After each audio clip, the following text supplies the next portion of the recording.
Hi friend, ব্লগটা আমি শুরু করলাম। আশা করব আপনারা সকলে ভালো আছেন। বড়োদেরকে প্রণাম জানালাম, ছোটোদেরকে অনেক অনেক ভালোবাসা।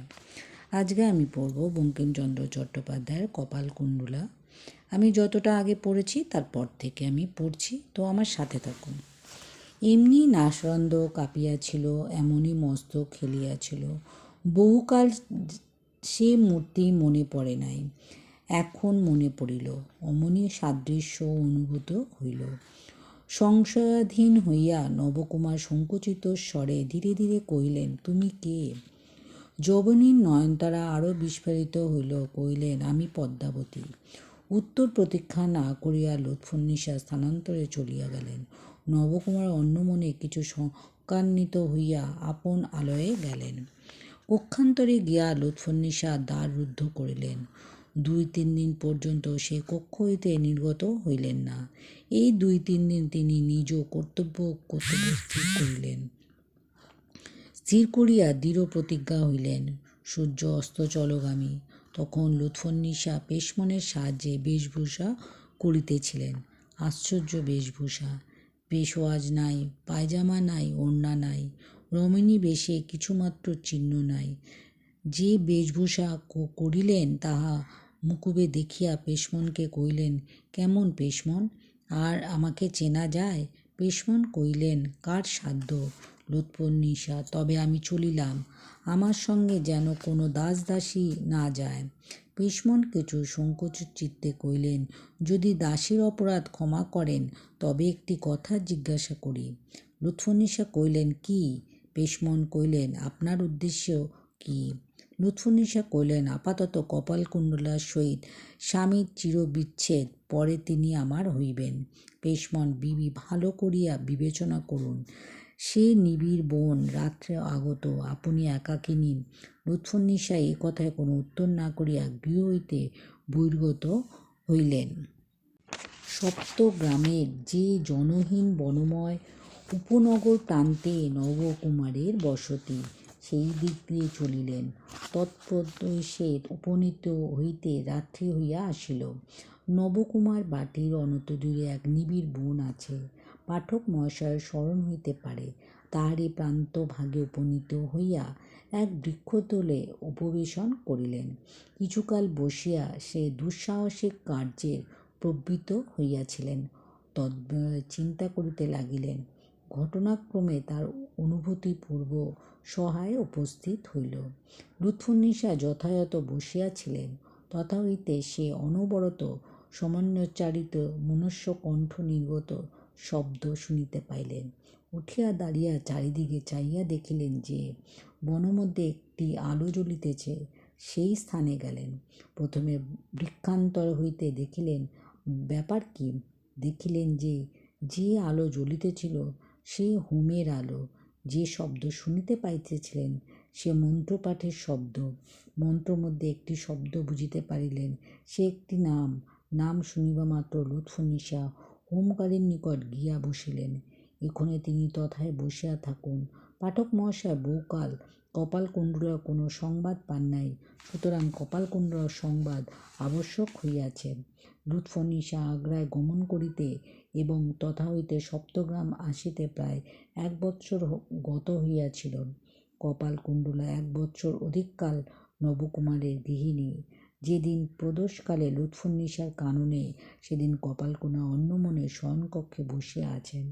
পাঠক মহাশয় সমুদ্র থেকে আলোলায়িত কুন্তলা ভূষণহীনা যে কপালকুণ্ডলাকে দেখিয়াছিলেন, এ সে কপালকুণ্ডলা নহে। শ্যামাসুন্দরীর ভবিষ্যৎবাণী সত্য হইয়াছে। স্পর্শমণির স্পর্শে যোগিনী গৃহিণী হইয়াছে। এক্ষণে সে অসংখ্য কৃষ্ণোজ্জ্বল ভুজঙ্গের বাহুতুল্য আগুন ফলস্ফীত কেশরাজির 50 ভাগে স্থূলবেণী সংবদ্ধ হইয়াছে। বেণী রচনায় শিল্প পরিপাট্য লক্ষিত হইয়াছে। কেশবিন্যাসে অনেক সূক্ষ্ম কারুকার্য শ্যামাসুন্দরীর বিন্যাস কৌশলের পরিচয় দিতেছেন। কুসুমদানও পরিত্যক্ত হয় নাই। চতুষ্পার্শ্বে কিরীট ও মণ্ডল স্বরূপ বেণী বেষ্টন করিয়া রহিয়াছে। কেশের যে ভাগ বেণীর মধ্যে ন্যস্ত হয় নাই তাও শিরোপরি সর্বত্র সমন্বিত হইয়া রহিয়াছে। এমত নহে, আকঞ্চন প্রযুক্ত ক্ষুদ্র ক্ষুদ্র কৃষ্ণতরঙ্গ রঙ্গলের শোভিত হইয়া রহিয়াছে। মুখমণ্ডল এখন কেশভারে অর্ধলুকায়িত নহে, জ্যোতিষ্ময় হইয়া শোভা পাইতেছে।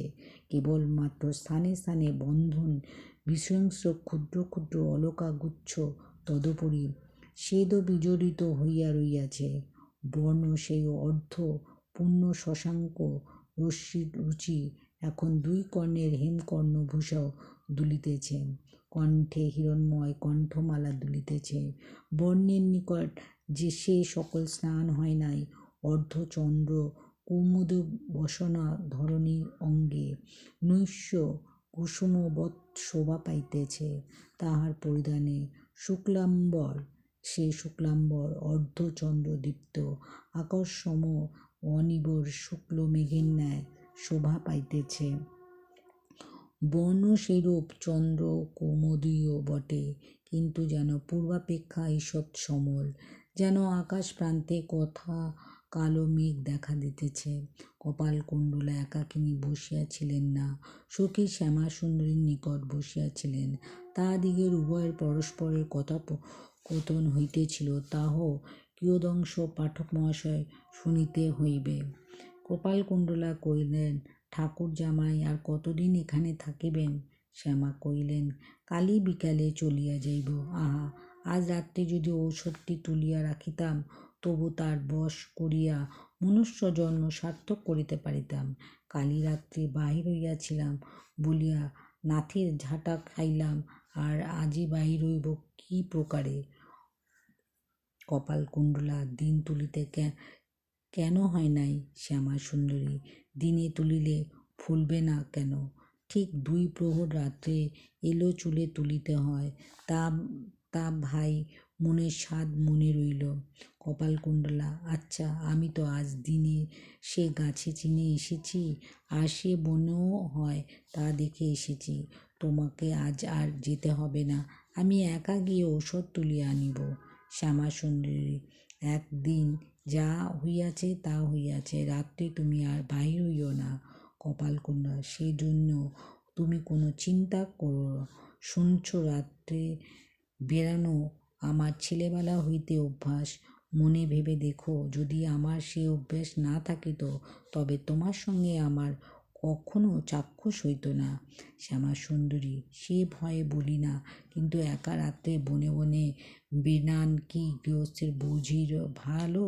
2 জনে গিয়ে এত তিরস্কার খাইলাম, তুমি একাকিনী গেলে কি রক্ষা থাকিবে? ক্ষতি কি?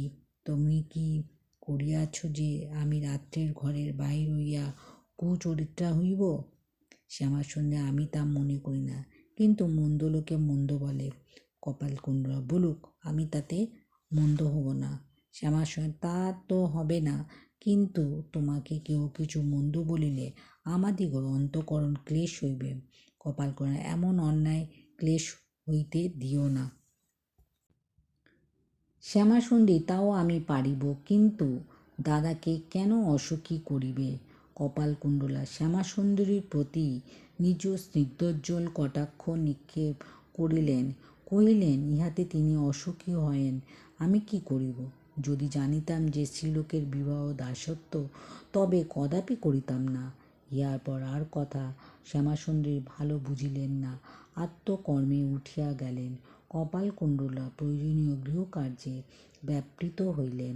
গৃহকার্যে সমাধা করিয়া ঔষধির অনুসন্ধানে গৃহ হইতে বহির্গতা হইলেন। তখন রাত্রে প্রহরাতীত হইয়াছিল। নিশা সজ্যোৎস্না নবকুমার বহিঃকক্ষে বসিয়াছিলেন। কপালকুণ্ডলা যে বাহির হইয়া যাইতেছেন, তাহা গবাক্ষ পথে দেখিতে পাইলেন। তিনি গৃহত্যাগ করিয়া আসিয়া মৃন্ময়ীর হাত ধরিলেন। কপালকুণ্ডলা কহিলেন, কি? নবকুমার কহিলেন, কোথা যাইতেছ? নবকুমার স্বরে তিরস্কারের সূচনামাত্র ছিল না। কপালকুণ্ডলা কহিলেন, শ্যামাসুন্দরীর স্বামী বশ করিবার জন্য ঔষধ চায়, আমি ঔষধের সন্ধানে যাইতেছি। নবকুমার পূর্ববৎ কোমলস্বরে কহিলেন, ভালো, কালই তো একবার গিয়েছিলে, আজ আবার কেন? কপালকুণ্ডলা, কালই খুঁজিয়া পাই নাই, আজই আবার খুঁজিব। নবকুমার অতি মৃদুভাবে কইলেন, ভালো দিনে খুঁজিলে তো হয়। নবকুমারের স্বর স্নেহ পরিপূর্ণ। কপালকুণ্ডলা কইলেন, দিবসে ঔষধ ফলে না। নবকুমার, কাজ কি তোমার ঔষধের তল্লাশে? আমাকে গাছের নাম বলিয়া দাও, আমি ঔষধ তুলিয়া আনিয়া দেব। কপালকুণ্ডলা, আমি গাছ দেখিলে চিনিতে পারি, কিন্তু নাম জানি না, আর তুমি তুলিলে ফলিবে না। স্ত্রীলোকে এলো চুলে তুলিতে হয়, তুমি পরের উপকারে বিঘ্ন করিও না। কপালকুণ্ডলা এই কথা অপ্রসন্নতার সহিত বলিলেন। নবকুমার আরও আপত্তি করিলেন না, বলিলেন, চলো, আমি তোমার সঙ্গে যাইব। কপালকুণ্ডলা গর্বিত বচনে কহিলেন, আইসো, আমি অবিশ্বাসিনী কিনা স্বচক্ষে দেখিয়া যাও। নবকুমার আরও কিছু বলিতে পারিলেন না। নিঃশ্বাস সহকারে কপালকুণ্ডলা হাত ছাড়িয়া দিয়া গৃহে প্রত্যাগমন করিলেন। কপালকুণ্ডলা একাকিনী বনমধ্যে প্রবেশ করিলেন। সপ্তগ্রামে এই ভাগ যে বনময়, তাহা পূর্বে কতক কতক উল্লিখিত হইয়াছে। গ্রামে কিছু দূরে নিবিড় বন। কপালকুণ্ডলা একাকিনী এক সংকীর্ণ বনপথে ঔষধির সন্ধানে চলিলেন। যামিনী মধুরা একান্তে শব্দমাত্র বিহানিয়া। মাধবী যামিনীর আকাশে স্নিগ্ধ রশ্মিময় চন্দ্র নীরবে মেঘখণ্ড সকল উত্তীর্ণ হইতেছে। পৃথিবীতলে বনবৃক্ষলতা সকল তদ্রূপ নীরবে শীতল চন্দ্র করে বিশ্রাম করিতেছে। নীরবে বৃক্ষপত্র সকল যে কিরণের প্রতিঘাত করিতেছে। নীরবে লতাগুল্ম মধ্যে শ্বেত কুসুমদল বিকশিত হইয়া রহিয়াছে। পশুপক্ষীও নীরব, কেবল কোথাও কদাচিৎ মাত্র ভগ্ন বিশ্রাম, কোনো পক্ষীর পক্ষস্পন্দন শব্দ, কোথাও কচ্ছিৎ শুষ্ক পত্রপাত শব্দ, কোথাও তলস্থ শুষ্ক পত্র মধ্যে উড়োগজাতীয় জীবের কচ্ছিৎ গতিজনিত শব্দ, ক্বচিৎ অতি দূরস্থ কুকুর রব।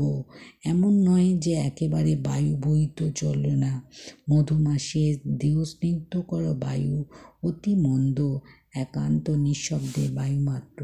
তাহাতে কেবল বৃক্ষের সর্বগ্রূপ ভাগারূঢ় পত্রগুলি হিলিতেছিল, কেবলমাত্র ভূমিপ্রণ শ্যামলতা দুলিতেছিল, কেবলমাত্র নীলাম্বর রসাঞ্চরী ক্ষুদ্র শ্বেতাম্র খণ্ডগুলি ধীরে ধীরে চলিতেছিল। কেবলমাত্র তদ্রূপ বায়ু সংস্কারে সম্ভূত পূর্বসুখে অস্পষ্ট স্মৃতি হৃদয়ের অল্প জাগরিত হইতেছিল। কপালকুণ্ডলায় সেইরূপ পূর্বস্মৃতি জাগরিত হইতেছিল। বালিয়াড়ি শিখরে যে সাগরে বাড়ি বিন্দু সংস্পৃষ্ট মলয়ানিল তাহা লম্বল কুণ্ডলের মধ্যে ক্রীড়া করিত। তাহা মনে পড়িল। অমল নিরান্তর গগন প্রতি চাহিয়া দেখিলেন, সেই অমল নীলানন্ত গমনরূপী সমুদ্র মনে পড়িল। কপালকুণ্ডলা পূর্বস্মৃতি সমালোচনায় অন্যমনা হইয়া চলিলেন। ভিডিওটা ভালো লাগলে লাইক করবেন, শেয়ার করবেন, সাবস্ক্রাইব করবেন, সাথে থাকবেন, পাশে থাকবেন। এতক্ষণ আমার সাথে থাকবার জন্য অনেক অনেক ধন্যবাদ। সবাইকে অনেক অনেক ভালোবাসা।